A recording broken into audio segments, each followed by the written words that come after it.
Halo anak-anak semuanya, selamat pagi. Salam sehat ya. Mudah-mudahan kalian dalam keadaan sehat semuanya.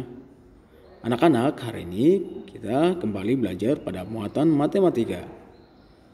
Kita akan belajar tentang pola bangun datar. Anak-anak, pola adalah perulangan bentuk yang susunannya teratur. Coba anak-anak perhatikan gambar berikut ya. Yang pertama, pola persegi. Mari kita lihat pola persegi. Nah, ini dia adalah bentuk pola persegi. Anak-anak, pola persegi ini terbentuk dari susunan bangun datar berbentuk persegi. Yang berikut pola segitiga. Nah, anak-anak, ini adalah contoh bentuk pola segitiga. Pola segitiga ini terbentuk dari satu buah bangun datar berbentuk segitiga. Yang berikut adalah pola persegi panjang. Mari kita lihat. Nah, ini dia adalah contoh pola persegi panjang. Bentuk pola persegi panjang ini disusun dari bangun datar berbentuk persegi panjang. Nah, itu dia tadi contoh bentuk pola bangun datar ya anak-anak. Sekarang mari kita lihat contoh berikutnya. Nah, anak-anak, hari ini yang kalian akan pelajari adalah tentang pola barisannya, ya. Pola barisan bangun datar. Di sini Pak Fansi ambil contoh 3 jenis bangun datar, ya. 3 jenis pola barisan bangun datar. Mari kita lihat contoh yang pertama. Nah, pada gambar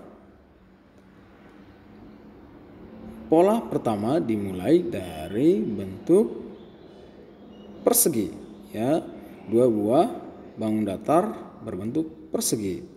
Lalu barisan berikutnya adalah bangun datar berbentuk segitiga. Dan barisan berikutnya adalah bangun datar berbentuk lingkaran. Nah, bagaimana jika kita ulang lagi? Polanya seperti apa? Nah, jika diulangi lagi, maka pola berikutnya adalah dimulai lagi dari 2 buah bangun datar berbentuk persegi. Lalu barisan berikutnya adalah bangun datar berbentuk segitiga. Dan barisan berikutnya adalah bangun datar berbentuk lingkaran. Nah, anak-anak, sesuai dengan arti pola tersebut, bahwa pola adalah perulangan bentuk yang susunannya teratur, ya. Jadi perulangan bentuk, maka bentuk selanjutnya adalah bentuk yang sama, tidak ada bedanya, ya. Mari kita lihat contoh yang berikut. Nah, sama seperti contoh pertama. Barisan pertama dimulai dari bangun datar berbentuk lingkaran.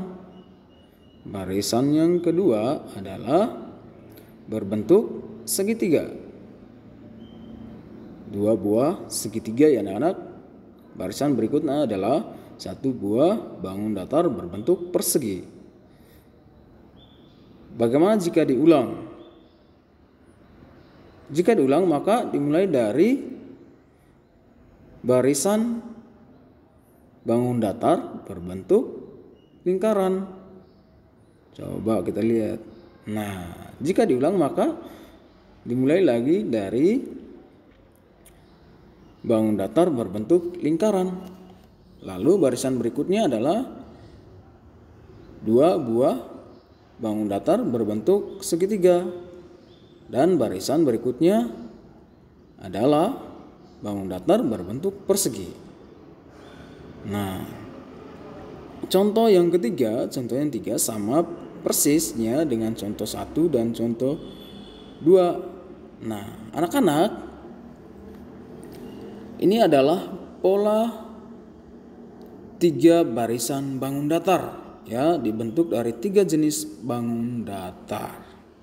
Seperti itu ya anak-anak. Nah, di sini Pak Fansi langsung contoh pada pola 3 barisan bangun datar. Ya, pada buku pena halaman 127 itu adalah pola barisan 2 bangun datar. Coba anak-anak lihat, kita buka buku pena halaman 127 ya. Nah, di sini Pak Fansi ambil contoh ya, sama persis yang ada pada buku pena halaman 127. Pola barisan 2 bangun datar. Bangun datar dapat disusun membentuk pola tertentu ya, sama seperti tadi contoh ya. Contoh pola 2 barisan bangun datar. Nah, anak-anak pasti sudah paham. Oh, dimulai dari bangun datar berbentuk lingkaran. Lalu barisan berikutnya adalah bangun datar berbentuk segitiga. Bagaimana jika diulang? Jika diulang terus, maka pola selanjutnya adalah berbentuk lingkaran, lalu barisan berikutnya adalah berbentuk segitiga. Jika diulang lagi, dimulai dari bangun datar berbentuk lingkaran, lalu barisan berikutnya adalah bangun datar berbentuk segitiga. Jadi anak-anak, pola barisan bangun datar ini disusun dari 2 jenis bangun datar, yaitu bangun datar berbentuk lingkaran dan bangun datar berbentuk segitiga. Nah, mudah-mudahan anak bisa paham ya. Itu adalah contoh pola barisan 2 bangun datar. Anak-anak juga bisa lihat pada buku pena halaman 127. Di situ ada contohnya. Nah, anak-anak untuk tugasnya. Nah, tugas yang pertama itu Pak Fansi minta kalian untuk membuat pola bangun datar. Anak-anak bisa lihat pada buku pena halaman 128 keterampilan proyek. Di situ nanti Pak Fansi ambil nilai keterampilan. Anak-anak bisa membuatnya pada kertas karton sesuai dengan langkah-langkahnya. Yang anak-anak harus siapkan adalah kertas origami, kertas karton, gunting, lem, dan penggaris. Langkah-langkah kegiatannya, buatlah 4 gambar bangun datar berbeda menggunakan kertas origami. 2 gunting dan perbanyaklah. Hati-hati ketika menggunting ya anak-anak. 3 buatlah pola menggunakan bangun datar yang sudah kamu gunting. Yang keempat, tempelkan di kertas karton. Yang kelima, di situ anak-anak bisa menambahkan hiasan berupa gambar dan tulisan agar lebih menarik. Itu tugas untuk keterampilannya. Dan tugas yang kedua, anak-anak menentukan nama bangun datar pembentuk pola berikut. Ya, itu yang bagian 1. Kira-kira itu pola berbentuk apa ya? Yang ke B, pola berbentuk apa ya namanya? Yang C, pola apa namanya? Yang D, pola apa namanya? Ya. Yang kedua, lengkapilah gambar pada pola bangun datar berikut. Ada yang pertama, mulai dari bangun datar segitiga. Barisan keduanya adalah persegi panjang dan seterusnya. Kira-kira titik-titik berikutnya adalah harus digambar dengan bangun datar berbentuk apa. Ya, seperti itu anak-anak. Selamat belajar, selamat mengerjakan, tetap semangat.